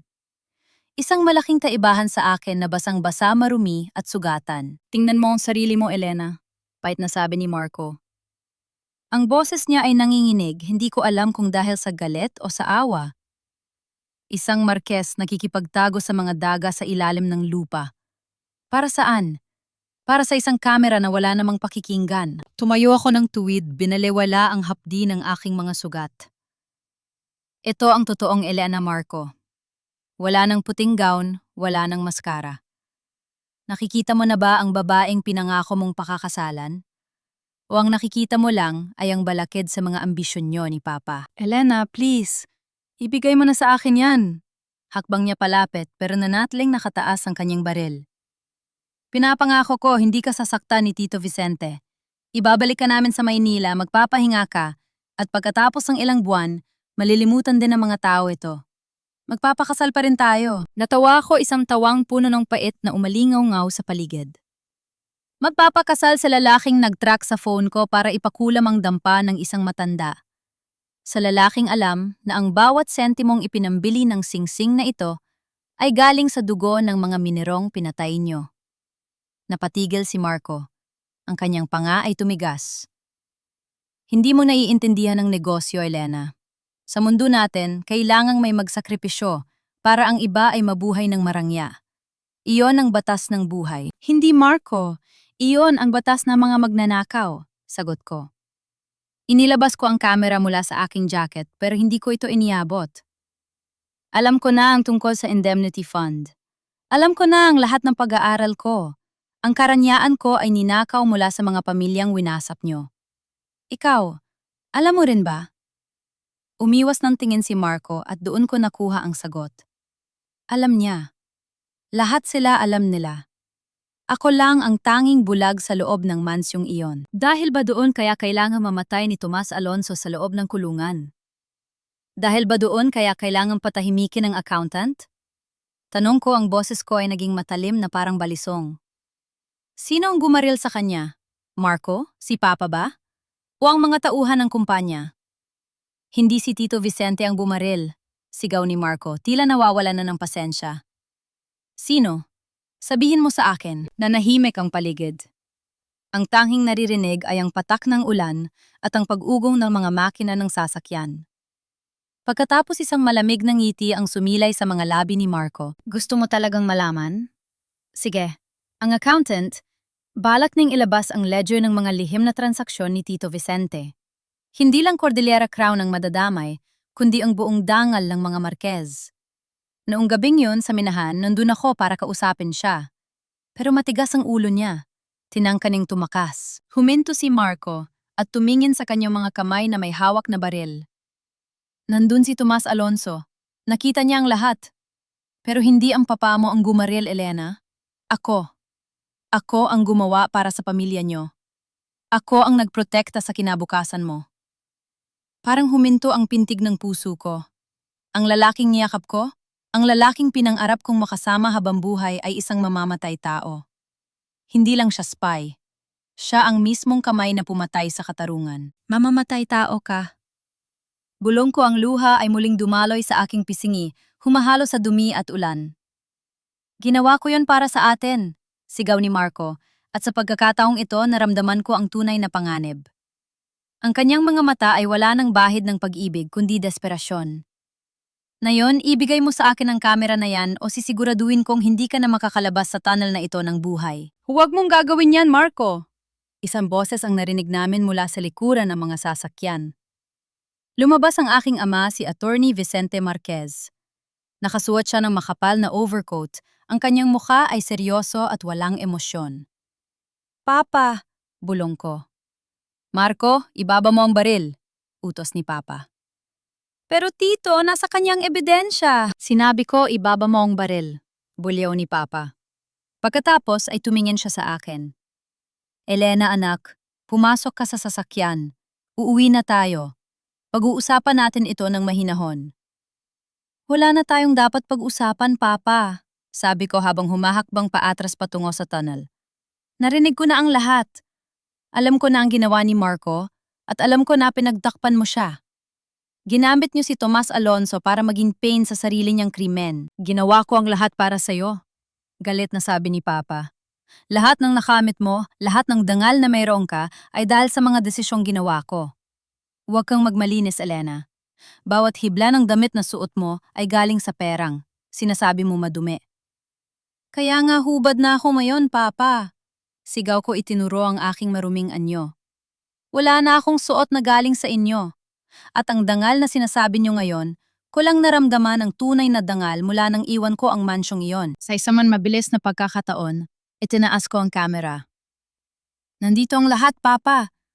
Ang mukha ni Marco ang presensya mo sa minahan at ang lahat ng katibayan ng korupsyon niyo. Hindi ko ito ibibigay sa inyo. Elena, wag mo subukan ang pasensya ko. Simula ni Papa, pero huli na. Tumalikod ako at mabilis na tumakbo pabalik sa loob ng madilim na tunnel. Marco, kunin mo siya pero wag mo sasaktan ang anak ko. Sigaw ni Papa. Tito, huli na para dyan, sagot ni Marco habang sumusunod sa akin sa loob. Sa loob ng tunnel, ang dilim ay naging kakampi ko. Pero dahil sa sugat sa aking paa, hindi ako makatakbo ng mabilis. Narinig ko ang mga yabag ni Marco mabilis at mapanganib. Elena, wala kang matatagwan dito. Bigla kong naalala ang sinabi ni Mang Ben, may isang butas sa dulo na palabas sa kabilang kalsada. Pero bago ko pa marating yon, isang malakas na putok ng baril ang umalingaw-ngaw sa loob ng tunnel. Naramdaman ko ang init na dumaan sa aking balikat. Napasigaw ako at natumba sa basang semento. Marco, sinabi ko wag mo siyang sasaktan. Rinig ko ang sigaw ni Papa mula sa malayo. Wala na akong pakialam, Tito. Hindi ako mabubulok sa kulungan dahil sa kanya, sagot ni Marco. Habang nakahiga ako sa putikan, hawak-hawak ang aking balikat na dumadaloy ang dugo, nakita ko ang anino ni Marco na papalapit sa akin. Itinutok niya ang baril sa ulo ko. Ibigay mo sa akin ang kamera, Elena, na yun din. Tumingin ako sa kanya at sa huling pagkakataon, hindi takot ang nakita niya sa akin, kundi pandidire. Patayin mo na lang ako, Marco. Dahil kung hindi sisiguraduhin kong ang huling mukhang makikita mo bago ka mabulok sa impyerno, ay ang mukha ko. Biglang may narinig kaming malakas na dagundong. Ang tunnel na lumana at nyanig ng ulan at putok ng baril ay nagsimulang gumuho. Ang mga bato mula sa kisame ay nagsimulang bumagsak sa pagitan namin ni Marco. Elena! Sigaw ni Marco habang napapaatras, habil sa mga bumabagsak na tipak ng semento. Kinamit ko ang natitirang lakas ko para gumapang patungo sa maliit na butas na sinasabi ni Mang Ben. Habang gumuho ang tunnel sa likuran ko, narinig ko ang huling sigaw ni Marco bago siya natabunan ng dilim. Nakalabas ako sa kabilang panig, sugatan dumadalay ang dugo at halos wala ng malay. Pero sa aking kamay, mahigpit ko pa ring hawak ang kamera. Nakahandusay ako sa damuhan nakatingin sa langit ng Baguio na unti-unting nagliliwanag. Wala na akong pamilya. Wala na akong bahay. Pero sa unang pagkakataon sa aking buhay, ako ay malaya. Ang bawat pintig ng aking puso ay tila isang martilyo na tumatama sa aking sugatang balikat. Nakadapa ako sa basang damuhan humihinga ng malalim habang nilalanghap ang amoy ng basang lupa at pino. Sa likuran ko, ang dulo ng tunnel ay tila isang nagangalit na bibig na nagluwa ng mga bato at alikabok tuluyan ng ibinao ng anino ni Marco. Hindi ko alam kung buhay pa siya. Hindi ko alam kung narinig ni Papa ang huling pagsabog ng gumuho na tunnel. Ang tanging alam ko ay kailangan kong gumalaw. Tiis, Elena, tiis. Bulong ko sa sarili ko. Pilit akong tumayo. Ang aking kaliwang braso ay nakalaylay at manhid, habang ang kanang kamay ko ay mahigpit na nakakapit sa kamera. Ang tanging ebidensya maglalaglag sa imperyong itinayo ni Papa sa ibabaw ng mga bangkay. Ang bawat hakbang ko ay isang pagsubok. Ang talampakan ko ay tila tinutusok ng libu-libong karayom, at ang paningin ko ay unti-unting nagdidilim. Sa dulo ng kalsada malayo sa mga SUV ni Papa, nakita ko ang isang maliit na kapilya, ang simbahan ng San Jose. Ito ay isang lumang simbahan na gawa sa kahoy, nakatayo sa gilid ng bundok malayo sa Marangyang Katedral, kung saan madalas kaming magsimba ni Mama para magpakitang tao. Doon sa ilalim ng malabong ilaw ng bukang liwayway, nakita ko ang dalawang anino. Attorney Elena, si Lito. Tumakbo ang bata patungo sa akin. Ang kanyang mga mata ay puno ng luha. Kasunod niya si Mang Ben na hingal din. Salamat sa Diyos. Akala namin ay hindi na kayo makakalabas. Sabi ni Mang Ben habang inaalalayan ako. Namutla siya nang makita ang dugo sa aking balikat. Attorney, may sugat kayo. Kailangan niya ng doktor. Hindi tayo pwedeng pumunta sa ospital, nanyinghinig kong sabi. Kontrolado ni Papa ang lahat ng malalaking ospital dito. Ang mga pulis, baka may huli na sila sa amin. Dito na lang. Sa loob. Pumasok kami sa loob ng kapilya. Ang amoy ng kandila at lumang kahoy ay nagbigay sa akin ng kakaibang kapayapaan, isang bagay na hindi ko naramdaman sa loob ng Mansyon Marquez. Inilapag ako ni Mang Ben sa isang mahabang bangko. Kumuha siya ng malinis na tela mula sa altar at dahan-dahang itinali sa aking balikat para patigilin ang pagdaloy ng dugo. Mang Ben, ang kamera. Iniabot ko sa kanya ang gamit. Ligtas ba ang files? Mabilis na tiningnan ni Mang Ben ang digital camera. Nandito pa, attorney, pero kailangan nating makahanap ng paraan para maikalat ito. Kung mananatili lang ito sa atin, mamatay lang itong ebidensyang ito kasama natin. Habang nagpapahinga, kinuha ko muli ang kamera. Hindi lang ang mga litrato ng krimen ang naroon. Sinuri kong mabuti ang folder ng Indemnity Fund. Sa ilalim ng mga pangalan ng Pamilya Marquez, may isang file na hindi ko napansin kanina. The Coordinates, Ancient Lands. Nang buksan ko ito, lumabas ang isang mapa. Hindi ito basta-bastang mapa ng minahan. Ito ay mapa ng mga lupain ng mga ninuno sa Cordillera na lihim na binili ng kumpanya gamit ang mga pekeng pirma. At sa gitna ng mapa, may isang markang pula. The Vault. Mang Ben, ano ang vault na ito? Tanong ko. Napatigil si Mang Ben. Ang kanyang mga mata ay nanlaki. Yan ang sinasabi ni Tomas bago siya makulong. Hindi lang ledger ang itinatago nila. Sa loob ng lumang opisina ng Cordillera Crown, sa abandonadong bahagi ng minahan, may isang vault kung saan nakatago ang mga orihinal na titulo ng lupa ng mga katutubo. Kung makukuha natin ang mga titulong iyon, hindi lang si Tomas ang mapapalaya natin. Maibabalik natin ang lupa sa daan-daang pamilya. Naramdaman ko ang muling pagkabuhay ng aking pag-asa. Ito na ang hinahanap ko. Hindi lang hustisya para kay Tomas, kundi katarungan para sa buong rehiyon na dinambong ng aking pamilya. Pero attorney, masyadong mapanganib, babala ni Mang Ben. Siguradong babantayan nila ang lugar na yon. Iyon ang hindi nila inaasahan, Mang Ben, sabi ko habang tilit na tumatayo. Iniisip nila na nagtatago ako dahil takot ako. Iniisip nila na tapos na ako dahil wala na akong lisensya. Pero hindi nila alam na wala nang mas mapanganib pa sa isang taong wala nang pwedeng mawala. Tumingin ako kay Lito na tahimik na nakikinig.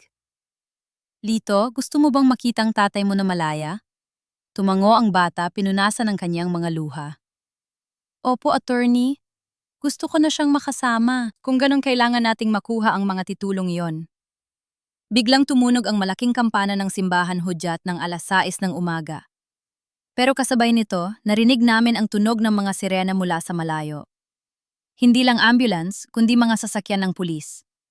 Sumilip si Mang Ben sa bintana. Attorney, may mga pulis na sa ibaba at nakikita ko ang sasakyan ng papa nyo.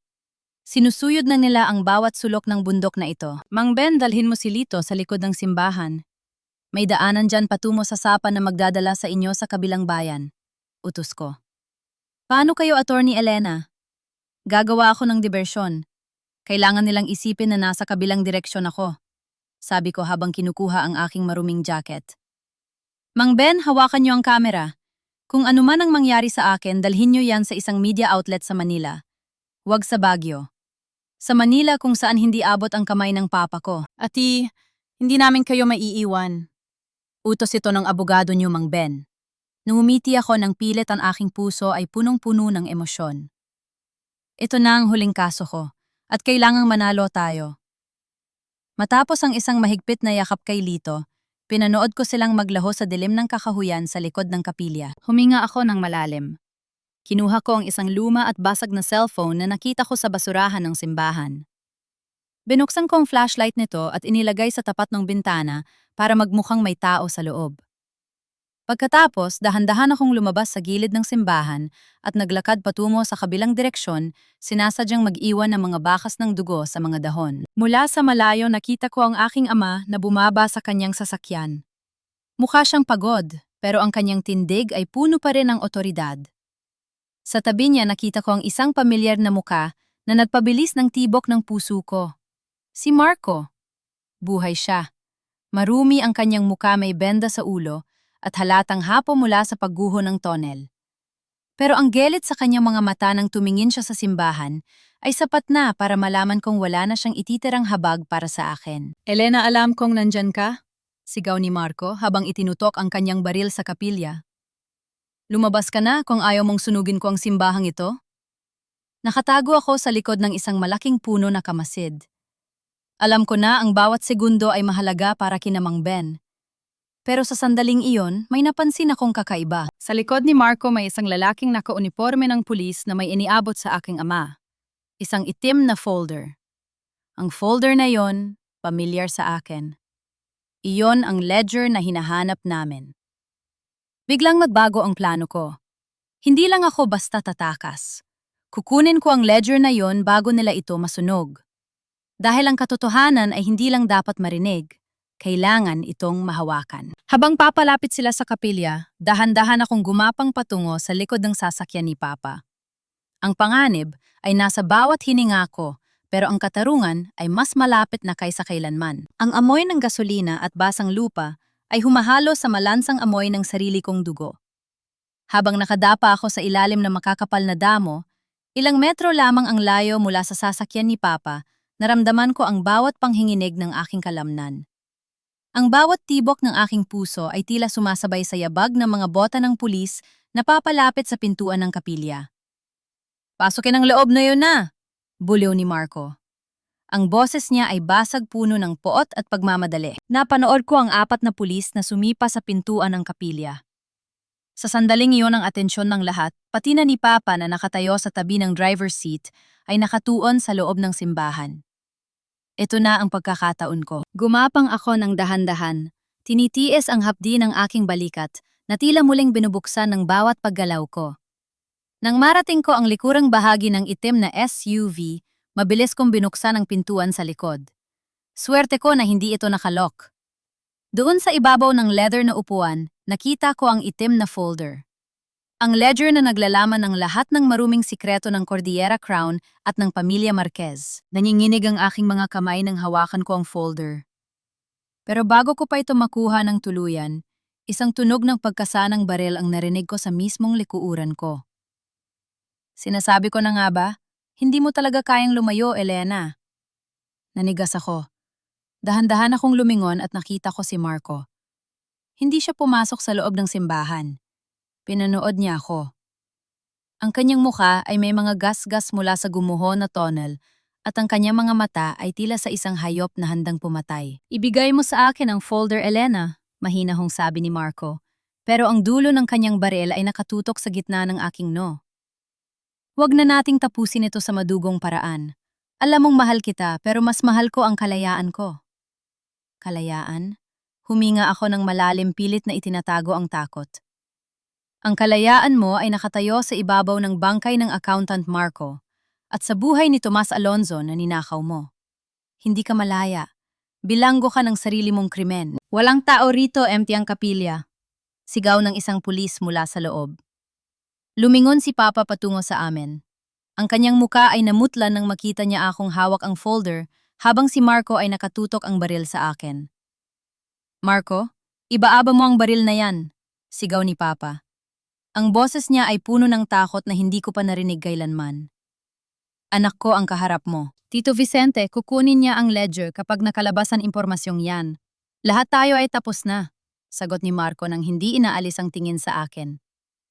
Gusto niyo bang mabulok sa kulungan? Gusto niyo bang mawala ang lahat ng pinaghirapan niyo dahil sa katigasan ng ulo ng anak niyo? Lumapit si Papa, ang kanyang mga hakbang ay mabigat. Elena, ibigay mo na ang folder na yan. Pag-uusapan natin ito. I can fix this. Mapapawalang sala natin si Tomas nang hindi tayo nadadamay. I can make it happen, Elena. Just trust me one last time. Trust you? Tinitigan ko si Papa nang may halong pandidiri. Pinagkatiwalaan kita buong buhay ko, Papa.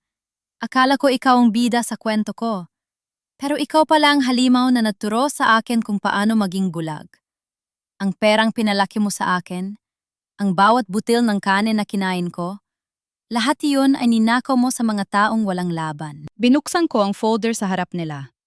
Sa unang pahina, nakita ko ang hindi lang mga pangalan ng politiko, kundi ang listahan ng mga ancient lands na balak nilang patayuan ng bagong minahan. Ang mga lupang ito ay sagrado sa mga katutubo, pero sa ledger, ang mga ito ay tinatawag lang na assets for disposal. Hindi lang ito tungkol sa pera, di ba, Papa? Tanong ko. Tungkol ito sa ancient lands. Tungkol ito sa pagsira sa buong kabundukan para sa pansariling interes. At ang accountant, napatay siya dahil nalaman niyang pati ang mga pondo ng simbahan ay ginagamit niyo para suhulan ang mga opisyal sa Manila. Elena, hindi mo naintindihan ang bigat ng pressure sa akin noon. Sigaw ni Papa. Ang kanyang mukha ay namumula na sa desperasyon. Ang Cordillera Crown, hinawakan nila ang leeg ko kung hindi ko ginawa iyon. Tayo ang mawawala. Pinrotektahan ko lang ang pamilya natin. Pinrotektahan mo ang hiya mo, Papa. Hindi ang pamilya natin. Sigaw ko. Biglang hinablot ni Marco ang aking braso. Tama na ang drama. Ibigay mo na yan. Sa gitna ng aming agawan, isang malakas na putok ng baril ang umalingaw-ngaw. Pero hindi ito galing kay Marco. Isang bala ang tumama sa windshield ng SUV, nagpabasag dito sa libu-libong piraso. Napadapa kaming lahat. Mula sa kakahuyan sa gilid ng kalsada, lumabas ang mga lalaking nakauniporme, pero hindi sila mga pulis ng Baguio. Sila ay mga miyembro ng National Bureau of Investigation, NBI. Attorney Vicente Marquez Marco Valeriano Ibaba, ang inyong mga armas na papaligiran na namin kayo. Sigaw ng isang opisyal. Nagkagulo ang mga pulis ni Papa. Ang ilan ay nagtangkang lumaban, ang ilan ay agad na sumuko. Sa gitna ng kaguluhan, sinubukan ni Marco na tumakas bitbit ang folder na nakuha niya sa akin nang matumba ako. Marco, wag! Sigaw ko. Tumakbo si Marco patungo sa bangin balak na tumalon sa sapa sa ibaba para makatakas.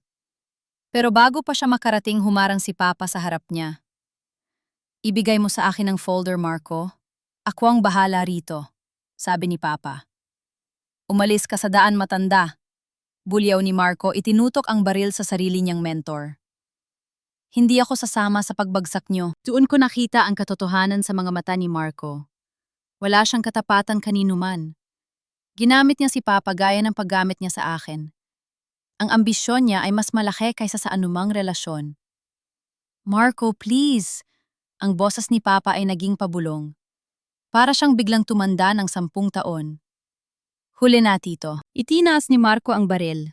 Pero bago siya makapag-fire, isang sniper mula sa NBI ang tumama sa kanyang binti.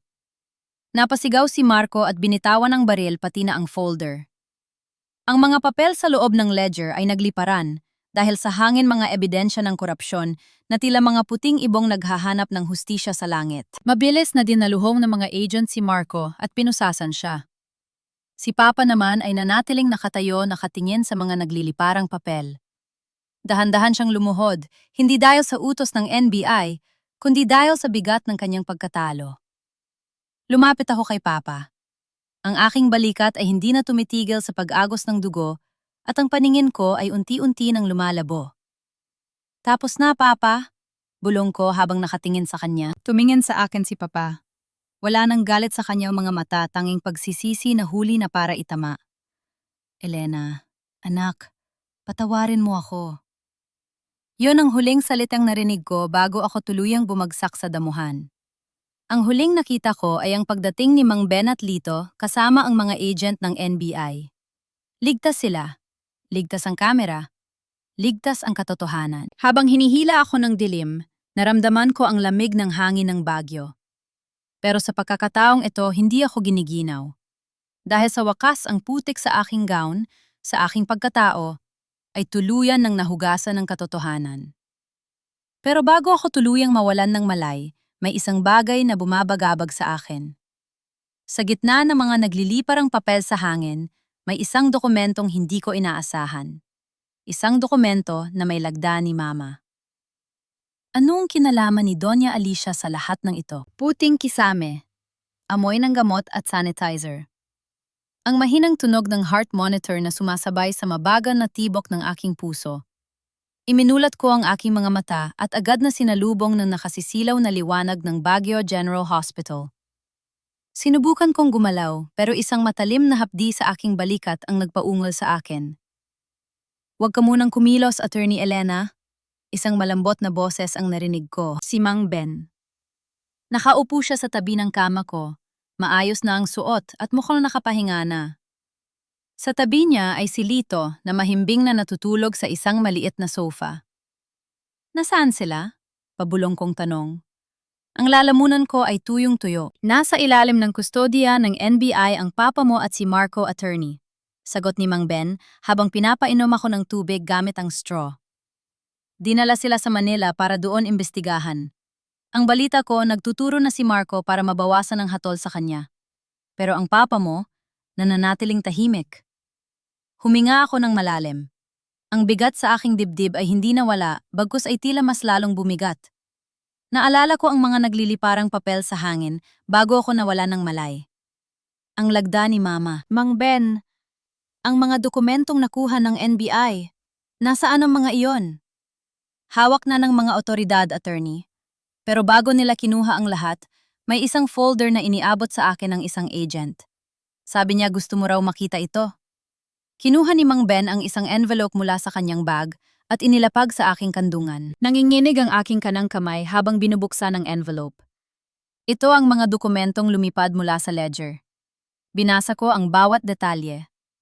Alicia Marquez Foundation for the Underprivileged. Ito ang charity foundation ni Mama. Ang foundation na laging laman ng mga dyaryo dahil sa mga gala at fundraising events nito para sa mga mahihirap sa Cordillera. Pero ayon sa mga bank statements sa loob, ang foundation ay isang shell company, isang daanan para labhan ang maruming pera ng Cordillera Crown bago ito mapunta sa mga personal na account ni na Papa at Marco. At ang pinakamasakit, ang bawat transfer ng pera ay may pirma ni Mama. Hindi lang siya basta asawa na walang alam. Siya ang treasurer ng kanilang kasalanan.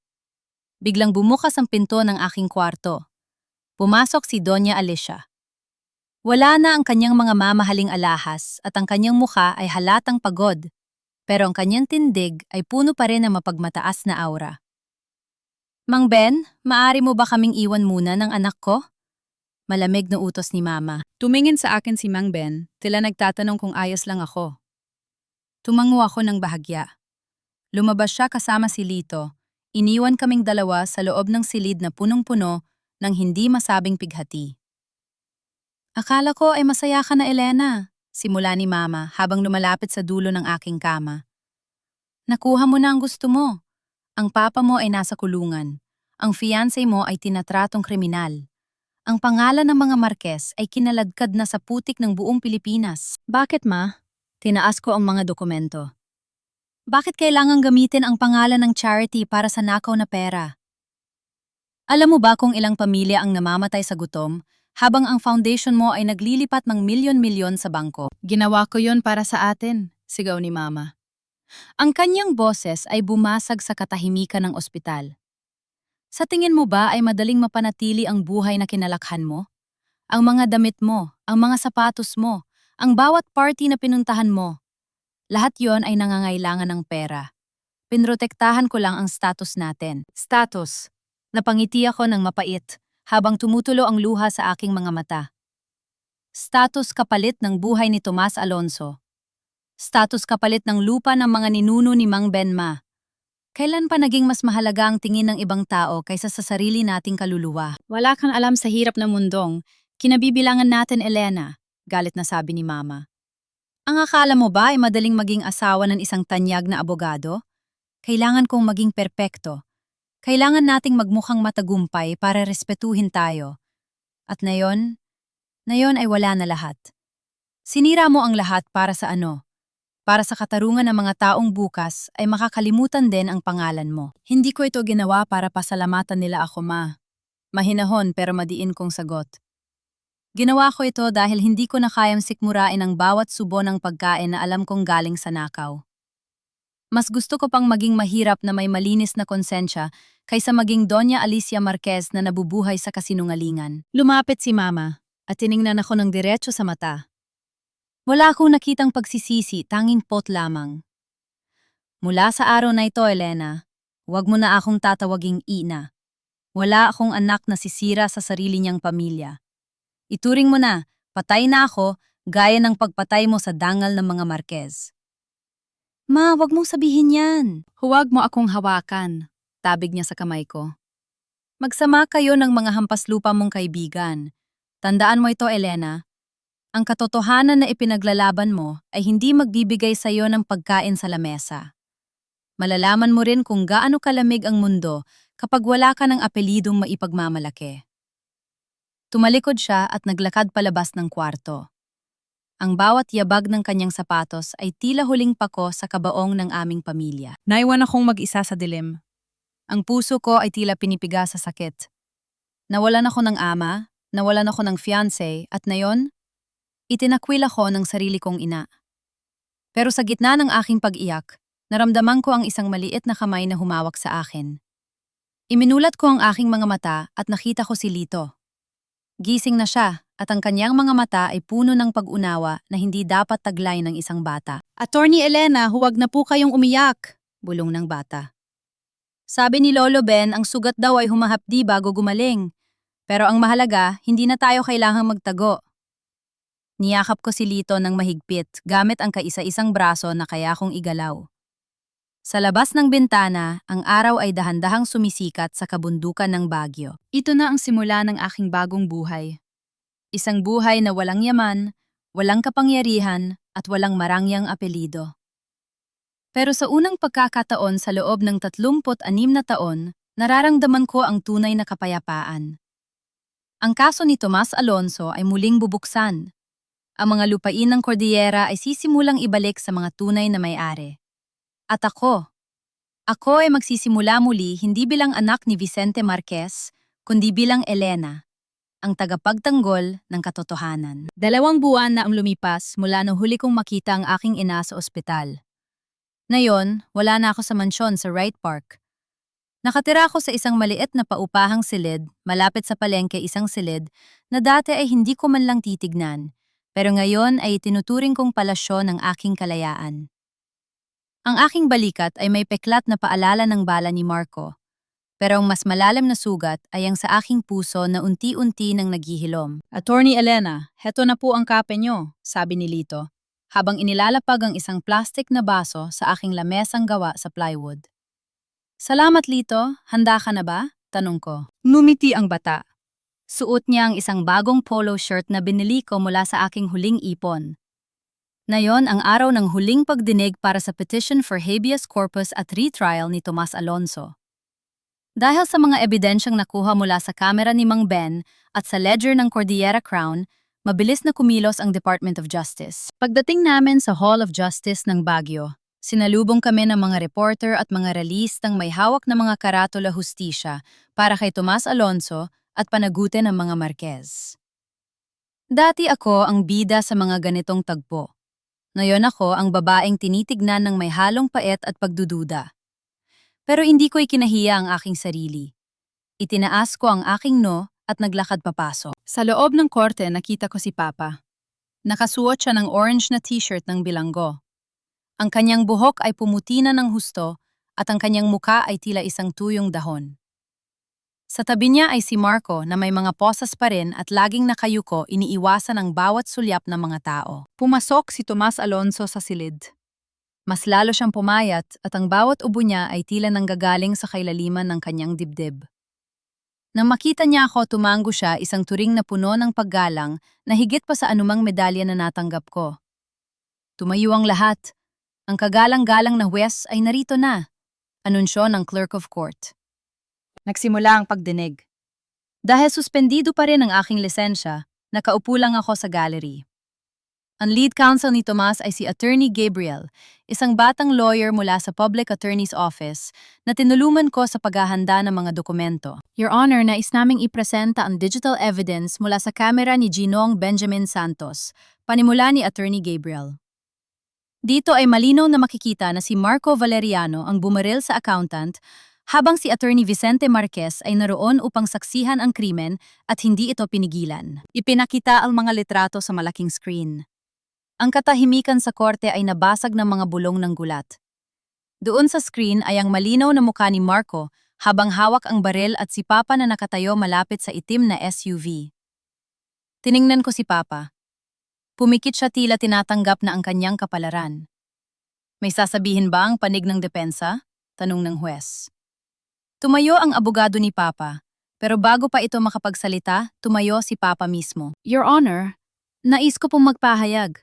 Ang boses ni Papa ay nanginginig. Inaamin ko ang lahat ng akusasyon. Pinagtakpan ko ang krimeng ginawa ni Marco Valeriano dahil sa takot na masira ang aming kumpanya at ang aking pamilya. Inosente si Tomas Alonso. Ginamit ko ang aking kapangyarihan para baluktutin ang batas. Narinig ko ang mahinang iyak ni Lito sa tabi ko. Sa wakas ang salitang inosente ay nanggaling na sa bibig ng taong nagkulong sa kanyang ama. Dahil sa pag-amin ng nasasakdal at sa bigat ng mga ebidensya, pahayag ng huwes pagkalipas ng ilang oras. Ang korte ay nagdedesisyon na ipawalang sala si Tomas Alonso sa lahat ng krimen. Iniuutos din ang paglilipat nina Vicente Marquez at Marco Valeriano sa National Penitentiary upang harapin ang kanilang mga sentensya. Nagpalakpakan ng mga tao. Niyakap ni Lito ang kanyang ama sa gitna ng korte. Ang eksenang yon ay sapat na para sabihin kong sulit ang lahat ng sakit, pero ang tagumpay ay may kasamang pait. Habang inilalabas sina Papa, huminto siya sa tapat ko. Elena, bulong niya. Salamat. Salamat dahil itinigil mo ako. Hindi ako nakapagsalita.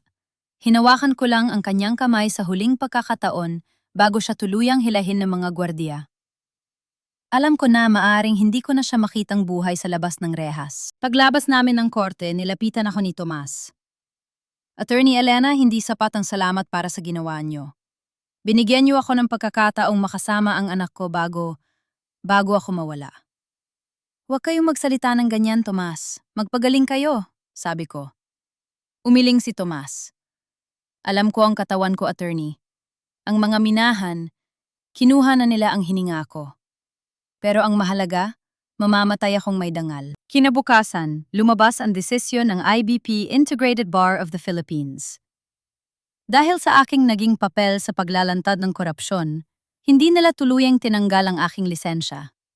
Sa halip, binigyan lang ako ng 6 na buwang suspensyon bilang disciplinary action sa hindi pagsunod sa ilang legal procedures, pero binigyan din ako ng commendation para sa katapatan sa katarungan. 6 na buwan. Kaya akong maghintay. Ginamit ko ang oras na yon para simulan ang Tomas Alonso Legal Clinic sa isang maliit na garahe. Doon tinutulungan ko ang mga katutubong biktima ng land grabbing. Hindi na ako nagsusuot ng mamahaling gown, sapat na ang maong at t-shirt. Isang hapon habang nag-aayos ako ng mga papeles, may dumating na isang sulat. Galing ito sa isang law firm sa Manila. Binuksan ko ang sulat at laking gulat ko nang makita ang laman. Isang writ of execution para sa pagbabalik ng mga lupain sa Cordillera at isang subpina para kay Doña Alicia Marquez. Napatigil ako. Ang laban ay hindi pa tapos. Si Mama, ang foundation niya, ang susunod na kailangang harapin ng batas. At ang pinakamasakit na bahagi, ang abogadong kinuha ni Mama para ipagtanggol siya ay walang iba, kundi ang dating karibal ni Papa na kilala sa pagiging madumi at walang awa. Tumayo ako at tumingin sa labas ng bintana. Ang hamog ng bagyo ay unti-unting gumabalot sa syudad. Alam ko na ang susunod na kabanata ay mas masakit dahil ang sarili kong ina ang kailangan kong harapin sa korte. Handa ka na ba, Elena? Tanong ko sa sarili ko sa salamin. Hindi ko alam ang sagot, pero alam ko ang isang bagay.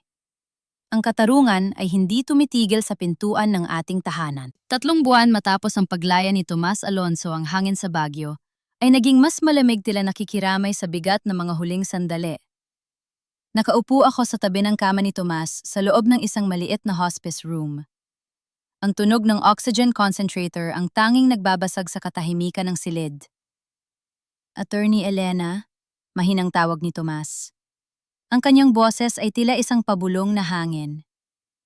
Nandito ako, Tomas. Hinawakan ko ang kanyang payat na kamay. Salamat, dahil hindi mo hinayaang mamatay ang katotohanan kasama ko. Ngumiti siya ng tipid ang mga mata ay unti-unti nang nawawalan ng liwanag. Ang anak ko, si Lito, alam kong hindi siya mapapabayaan habang nandyan ka. Pangako, Tomas, mag-aaral siya. Lalaki siyang may dangal gaya mo. Sagot ko habang pilit na pinipigilan ang pagtulo ng aking luha. Huminga ng malalim si Tomas, isang mahabang buntong hininga na tila nagpapakawala sa lahat ng pagod ng kanyang buhay, sa minahan at sa kulungan. Pagkatapos ay naging payapa ang kanyang muka. Wala na ang ubo. Wala na ang sakit. Sa wakas si Tomas Alonso ay tunay na malaya. Niyakap ko si Lito sa labas ng silid. Pareho kaming umiiyak. Pero ang mga luha namin ay hindi na galing sa pot, kundi sa pagtanggap. Namatay si Tomas na may malinis na pangalan, at yon ang pinakamahalagang pamanang iniwan niya sa kanyang anak. Isang linggo matapos ang libing ni Tomas, dumating ang huling yugto ng aking krusada. Sa harap ng Regional Trial Court, nakatayo ako hindi bilang abogado, kundi bilang pangunahing saksi laban sa Alicia Marquez Foundation. Nakita ko si Mama sa defense table. Suot niya ang isang simpleng itim na baro, wala na ang kanyang mga perlas, at ang kanyang mukha ay tira isang maskara ng galit at pait. Ang kanyang abogado ay pilit na iginigiit na walang kinalaman ang aking ina sa mga transaksyon ni Papa. Pero ang mga dokumentong nakuha namin sa ledger ay hindi nagsisinungaling. Nais naming ipresenta ang huling batch ng bank transfers, pahayag ng prosecutor. Dito ay makikita na ang bawat pirma ni Alicia Marquez ay ginamit upang ilipat ang pondo ng kumpanya patungo sa mga offshore accounts sa Cayman Islands. Nang tawagin ako sa witness stand, tumingin ako kay Mama. Umiwas siya ng tingin. Attorney Elena Marquez, simula ng prosecutor. Totoo bang ang iyong ina ang may huling say sa lahat ng pondo ng foundation? Opo, sagot ko ng malinaw at buo ang boses. Saksi ako sa bawat gabi kung kailan pinag-uusapan nila ni Papa ang tungkol sa seguridad ng aming yaman. Alam ni Alicia Marquez kung saan galing ang pera at alam niya na ang perang yon ay para sa mga biktima ng minahan. Matapos ang mahabang paglilitis, ibinaba ang hatol. Si Doña Alicia Marquez ay napatunay ang nagkasala sa kasong money laundering at estafa. Dahil sa kanyang edad at kalusugan, binigyan siya ng minimum sentence. Pero ang lahat ng kanyang ari-arian, pati na ang mansyon sa Wright Park, ay kinumpiska ng gobyerno upang ipambayad sa mga biktima. Pagkatapos ng hearing, nilapitan ko si Mama habang pinalalabas siya ng mga pulis. Ma, tawag ko. Huminto siya pero hindi niya ako tiningnan. Nakuha mo na ang gusto mo, Elena. Wala na akong bahay. Wala na akong pera. Masaya ka na ba na makita ang ina mo na matutulog sa loob ng rehas? Hindi ako masaya, Ma. Pero mas lalong hindi ako magiging masaya kung hahayaan kitang mabuhay sa kasalanan. Mahinahon kong sabi. Ang katarungan ay hindi pamimili kung sino ang mahal natin. Ang katarungan ay para sa lahat. Wala akong anak na gaya mo, huling sabi niya bago siya tuluyang isinakay sa van ng Bureau of Corrections. Pinanood ko ang pag-alis ng van hanggang sa maglaho ito sa trapiko ng Baguio. Masakit. Sobrang sakit. Nawala sa akin ang buong pamilya ko sa loob lamang ng 1 taon. Pero habang nakatayo ako roon, naramdaman ko ang isang kamay sa aking balikat. Si Mang Ben. Sa tabi niya ay si Lito na may hawak na mga bulaklak. Attorney, tapos na ang ulan, sabi ni Mang Ben. Itinuro ang langit kung saan lumabas ang isang bahaghari sa ibabaw ng Mount Kabuyao. Ngumiti ako. Isang tunay na ngiti. Ngayon ang aking 6 na buwang suspensyon ay tapos na. Ibinalik na sa akin ang aking lisensya. Pero hindi na ako babalik sa marangyang opisina sa Maynila. Ang aking bagong opisina ay nasa itaas ng isang maliit na sari-sari store sa Barangay Itogon, kung saan ang mga kliyente ko ay nagsusuot ng tsinelas at nagbabayad minsan ng saging o kape. Isang hapon habang nag-aayos ako ng mga gamit sa aking maliit na clinic, nakita ko ang aking lumang puting gown sa loob ng isang kahon. Marumi pa rin ito, may mga mansa ng putik mula sa gabing iyon sa The Manor. Dati iniisip ko na ang mansang ito ay simbolo ng kahihiyan. Ngayon napagtanto ko na ito pala ang mansa ng aking kaligtasan. Kung hindi dahil sa putik na iyon, mananatili akong bulag-bingi at walang kaluluwa sa loob ng isang mansong gawa sa kasinungalingan. Kinuha ko ang gown at dinala sa labas. Isinabit ko ito sa isang puno, hinayaang liparin ng hangin. Hindi ko na ito kailangan. Attorney Alana May, bago po tayong kliyente, sigaw ni Lito mula sa ibaba. Isang magsasaka po, kinukuha raw ang lupa niya ng isang malaking kumpanya. Kinuha ko ang aking briefcase, isang lumang leather bag na bigay ni Tomas bago siya makulong. Inayos ko ang aking simpleng blusa at bumaba. Pababa na, Lito, sigaw ko. Ang kwento ni Elena Marquez bilang Lawyer of the Year ay tapos na. Pero ang kwento ni Elena bilang tagapagtanggol ng mga walang boses ay nagsisimula pa lamang. Sa bawat hakbang ko pababa ng hagdan, ramdam ko ang bigat ng katarungan, pero kasabay nito ay ang kagaanan ng aking puso. Dahil sa wakas, hindi na ako nagtatago sa likod ng apelido ng aking ama. Ako na si Elena, at sapat na yon. Pagkalipas ng 5 taon, isang bagong paaralan ng itinayo sa gitna ng Cordillera. Ang pangalan nito ay Tomas Alonzo Memorial School of Law and Justice. Ang pondo para rito ay galing sa mga nakumpiskang yaman ng pamilya Marquez. Si Lito ay isa na sa mga nangungunang estudyante roon. Si Mang Ben naman ang nagsisilbing head guard at tagapang-alaga ng kapayapaan. At ako ang kanilang guro sa legal ethics. Sa bawat unang araw ng klase lagi, kung itinatanong sa aking mga estudyante ang isang tanong, ano ang halaga ng iyong danggal? At habang nakatingin ako sa kanilang mga batang muka puno ng pangarap at pag-asa, alam ko na ang katarungan sa Pilipinas ay hindi na isang pangarap lamang. Ito ay isang buhay na katotohanan.